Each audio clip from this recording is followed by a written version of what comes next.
Welcome to Monsters and Mazes, a solo RPG actual play program. I'm your host, Mr. No One. All right. Well, let's go ahead and get into this. You're probably wondering why I'm doing an audio format. Well, there's a few reasons. First of all, I'm currently sitting at my dining room table, drinking my third cup of coffee in my bathrobe. So it's not exactly a fun little moment if you don't understand what I'm talking about. All right. Now, the other reason is I want to really get into the use of the Mythic GM Emulator 2nd Edition,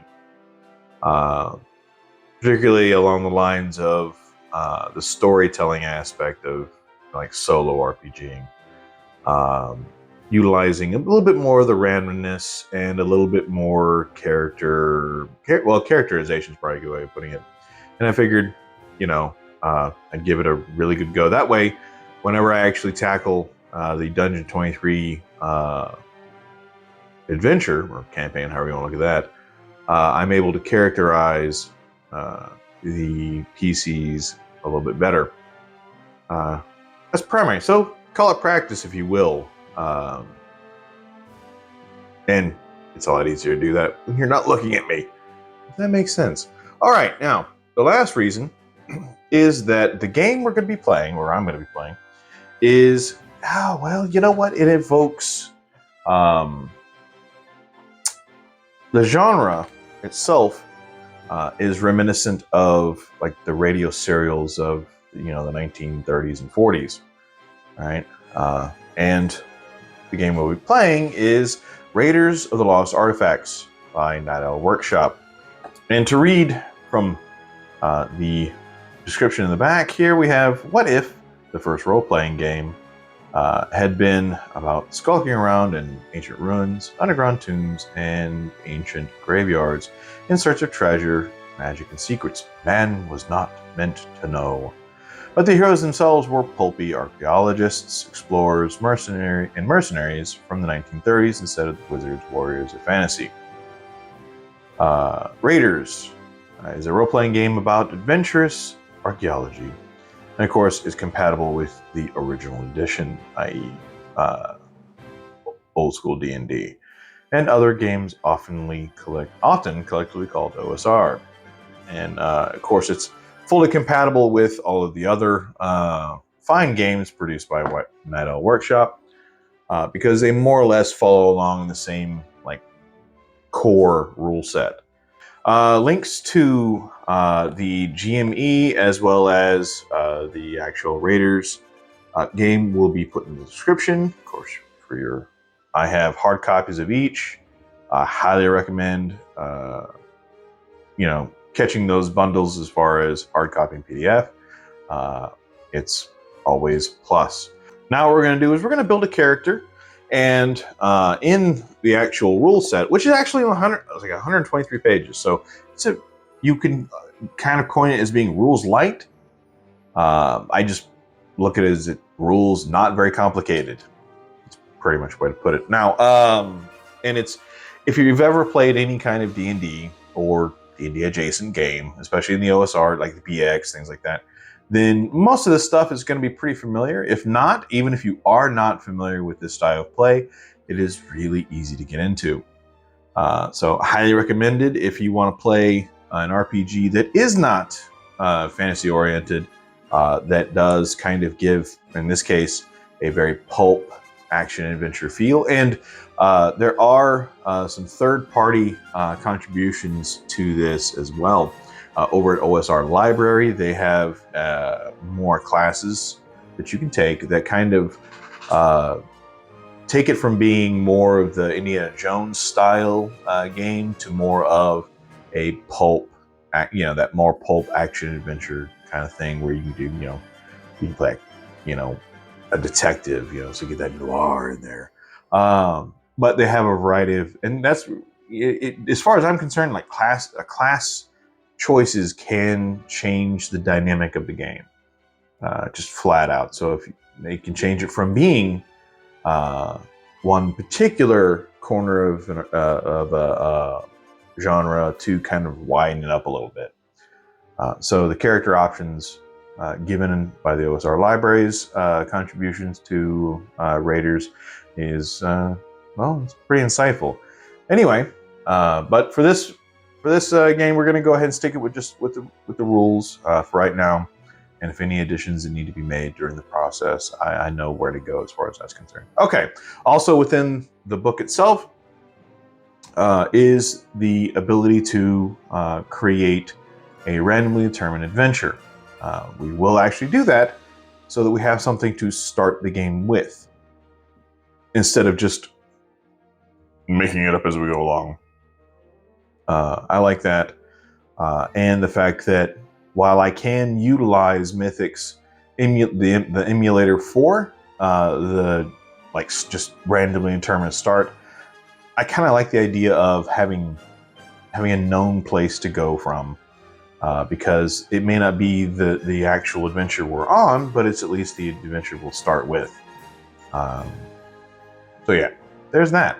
Okay, so let's just go ahead and create a character now. As there is a character creation process right on page 6, and it's pretty standard stuff. There are 10 whole steps, and we will go quickly through all 10. All right, first one, of course, is roll 3d6 to down the line for the 6 attributes. Of course, these are strength, dexterity, constitution, intelligence, wisdom, and charisma. This is a little different than the normal array for an OSR game. Usually that's there's a little bit of a difference. This is more akin to I think last time I did like later editions of D&D. As far as I know, I'd have to check my my LBBs to see if the arrangement was like this. But anyway, it just differs from the BX. All right, so, and there's also some pre-generated stat blocks. You could use that, which they have 3 different kinds. A hero, like generalist and specialist, just whether or not you want to min-max, I suppose. Anyway, not really worried about that. We're going to go ahead and roll for it. All right, so we're going to go for strength. 16. I'm liking this already. All right, dexterity. 13. All right, cool. All right, so far so good. Constitution 14. Constitution, I really do like, of all the stats, I think that's one of the more important ones. But you know, your mileage may vary. Intelligence 12. All right. Wisdom 15. And charisma 16. All right, we got 16s on the bookends. That's not bad. Okay, let's see now. Well, this is going to be kind of as far as let's go ahead and choose class. Now let's get the right. It says to write down the bonuses given for each one, and these are pretty much a standard -3 to +3. So it's pretty, you know, the 9 through 12 has no modifier. So that means that intelligence is the only one that doesn't have one. 16 is +2, 13 is +1, 14 is +1, and so on and so forth. All right. Now, for class. All right, there are 3 classes. We have the mercenary, treasure hunter, and scientist. There is a 4th class that is optional, that is highly recommended for an NPC class as opposed to an actual like character class, and that's the occultist, which is it's a magic user that's a combination of cleric and magic user, and they make magic consequential, right? So if you perform magic, there's consequences. So if you take up the mantle of an occultist, then there's always that possibility that something bad is going to happen to you. You know, if and when you cast spells, when you level up, it's very interesting, like optional thing. So if you have a player who is actually willing to be an occultist, then they have to contend with the idea of, you know, when you tap into the dark, The dark tat is back. So on and so forth. Anyway, we're going to go with, you know what? It's called Raiders. I'm going to go for the treasure hunter. I could, you know, the stats are pretty good for either one stat, the mercenary or the treasure hunter. So I'm going to go with treasure hunter just because I kind of like the idea. Yeah, you know, being level 1, 0 hit points, right down the background. Okay, so what we do is there is a bit for backgrounds and for the... I had a thing there. All right, backgrounds, I believe, is on page 20. Okay, so on page 20, we go over background. Background, basically, this is just a little bit more information about the character, and also potentially, especially since we're in Mythic, it gives us some resources and characters to fill out in our on our actual like sheets. Okay, so I'm gonna go ahead and thumb through to that particular page for threads and character lists. So we'll go ahead and we'll be able to add some stuff there. All right. All right, so there are 7 choices. I'm going to roll a d8 and just discard reroll on 8s. All right. 1. Okay, military. All right, the character has served in the military or was brought up in a military family. Soldiers may recognize and respect them. Military officials may afford them special treatment. All right. Okay, so on the character list, we'll see military. Let's be a little bit more specific. Let's see. We'll go ahead and we'll give it army. Given the time period, army seems to be a pretty good one. All right. Now I'm going to ask the fate chart. One symbol. So we're going to put U.S. Army for character list. That's the first thing. Then this goes towards NPCs, you know, things that can happen, things that bring in. So we have something that can be a recurring character in the form of like the government. All right.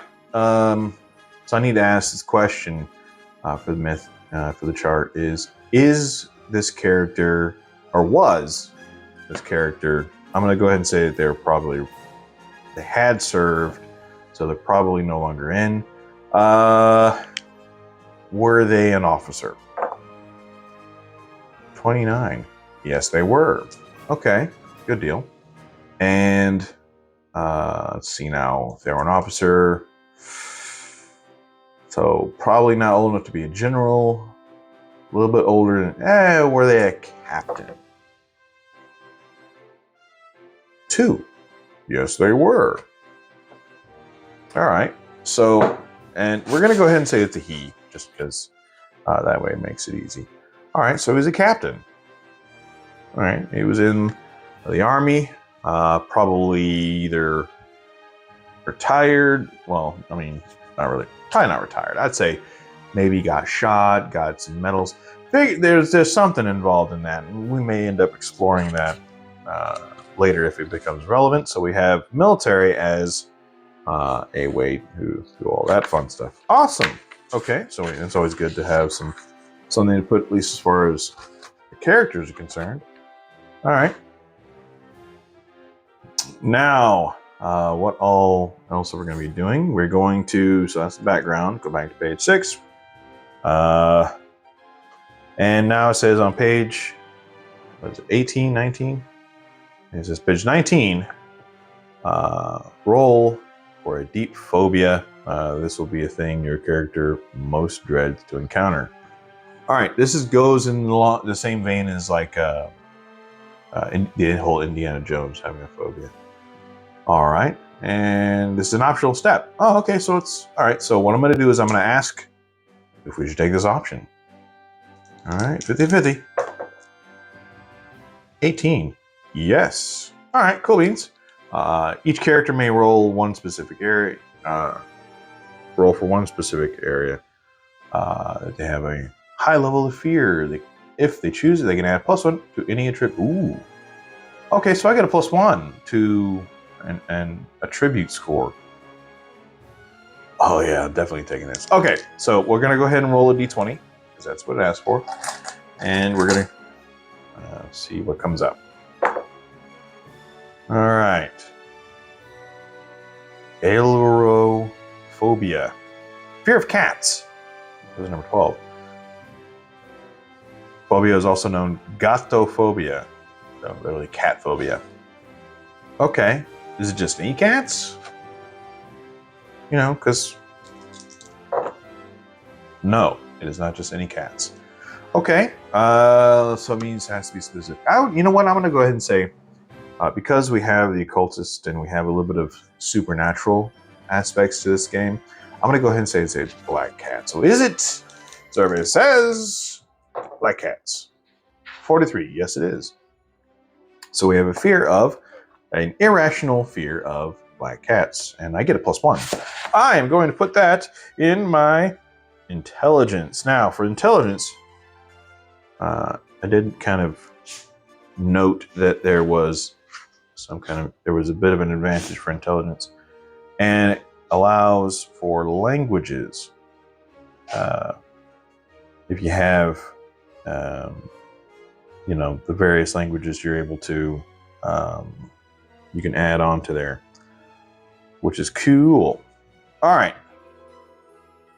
Higher intelligence, the more languages. All right. Okay, after that, we're going to select equipment. Okay, I'm going to go ahead and pause and go ahead and take care of that. And we'll get right back to you in a moment. All right, so we went ahead and got the equipment. Nothing fancy, pretty much just everything on the list. Basically just so he's got a dagger, he's got a revolver, for the ranged weapons and so up close and personal, he's got a dagger. You do have choices like swords and crossbows and some classic stuff, but realistically, he's an explorer. You might have, he's got a 6-shooter and a dagger, probably an ammo belt and things like that. So he's prepared for things like that. Now, we need to go ahead and write down, as far as step number, what was that again? Step number 7. Write down your luck score.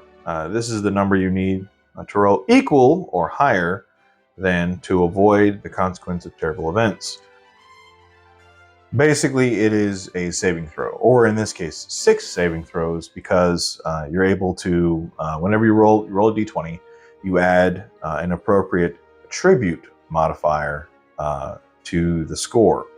All right, and there is a small list of differing, like luck versus terrible events, and of course, they give examples of those terrible events. They also have what's known as a lucky break and a bad break. A lucky break is when you roll a natural 19 or 20, things go from bad to slightly better. For a bad break, you roll a natural 1 or 2, things go from bad to worse. So there's that. It's an interesting mechanic.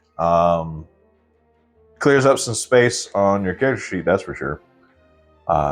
Some people don't like the idea of a single saving throw, but in this case, it technically isn't. It's really 6. They just break it down for each one. Anyway, pretty easy. I kind of like the idea. All right, we'll see how that works. Of course, we're going to do step 8 is record maximum hit points. This is a very generous game. And for the treasure hunters, that is 8, because the character uses a d8. And I have a constitution of plus, so I have a +1 on the ability modifier. So I have 9 whole hit points.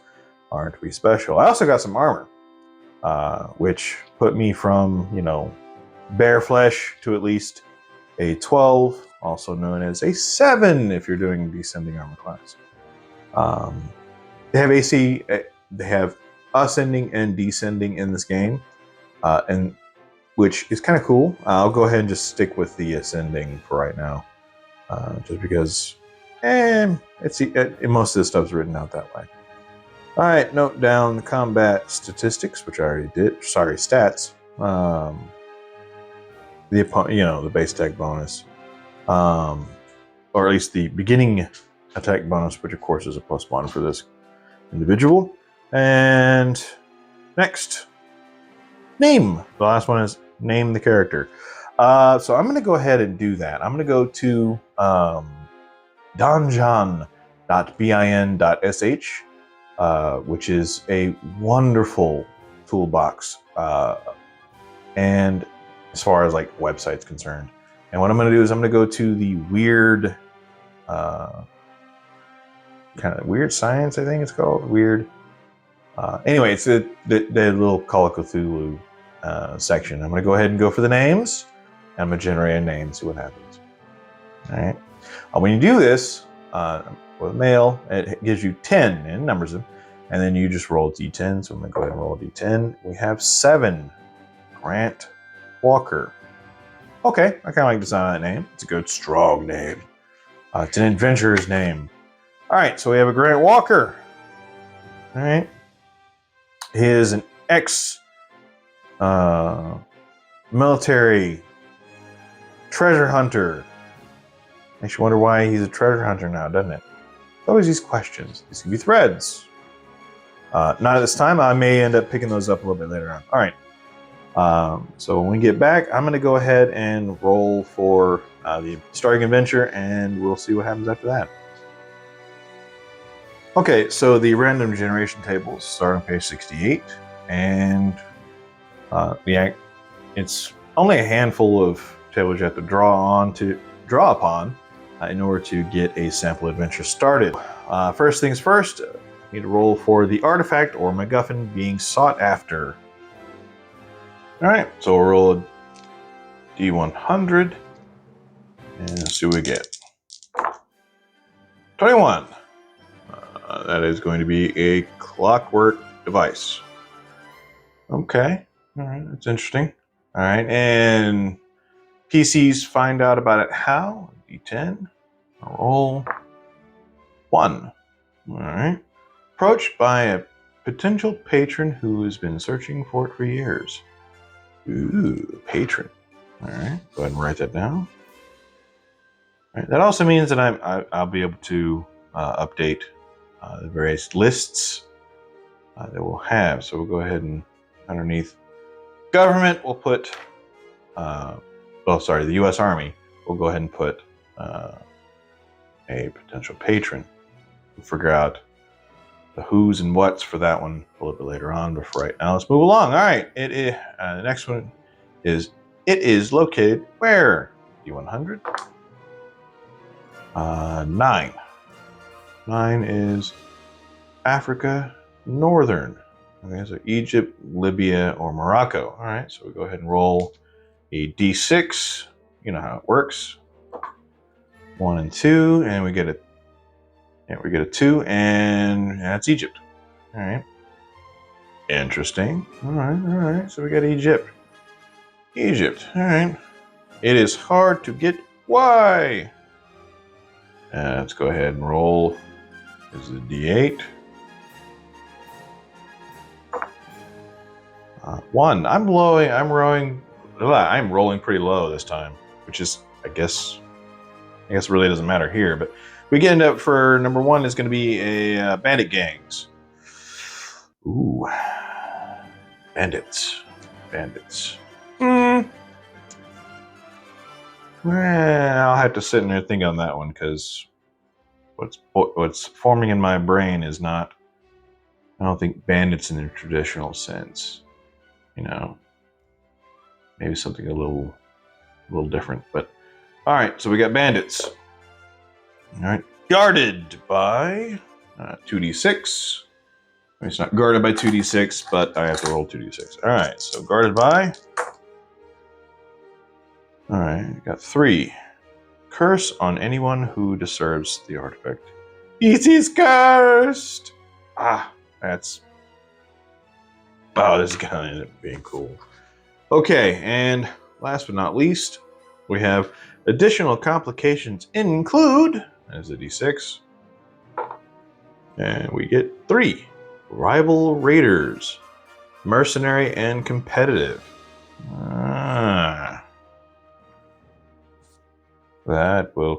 It's kind of like what is it in the original Indiana Jones? Oh no, I can't remember the guy's name to save my life, but the one who ends up like taking the little idol head from Indiana Jones in the beginning of the movie. Bullock? No.